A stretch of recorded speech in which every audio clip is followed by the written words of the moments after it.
गुस्ल और वुज़ू का रिश्ता रसूलुल्लाह सल्लल्लाहु अलैहि वसल्लम के दौर से लेकर आज तक उलमा का इत्तेफाक इजमा है कि अगर गुस्ल किया जाए और गुस्ल में वुज़ू की तमाम अरकान अंग धो लिए जाएं, तो अलग से वुज़ू करने की ज़रूरत नहीं होती। यानी अगर आपने गुस्ल में मुंह, नाक, चेहरा, हाथ, सिर और पैर सब कुछ धो लिया, तो वो गुस्ल वुज़ू के लिए भी काफ़ी है। गुस्ल किस हालत में हो, कपड़ों के साथ या बिना कपड़ों के, इसका ताल्लुक हया, शर्म और अदब से है, न कि गुस्ल की सेहत सही होने से। हदीस।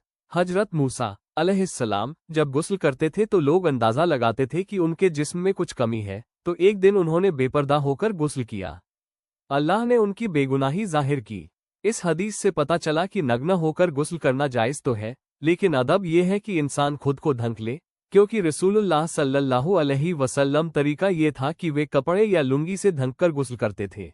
अगर कोई बाथरूम में नग्न होकर गुस्ल करे तो क्या गुस्ल और वुज़ू दोनों सही है? हाँ, गुस्ल और वुज़ू दोनों सही है, क्योंकि गुस्ल की सेहत वैलिडिटी इस पर निर्भर नहीं करती कि आप कपड़े पहने हैं या नहीं। शर्त सिर्फ ये है कि पानी पूरे जिस्म पर पहुंच जाए और वुज़ू के सारे अंग धोए जाएं। कुरान। अगर तुम जनाबत की हालत में हो तो अपने पूरे जिस्म को धो डालो।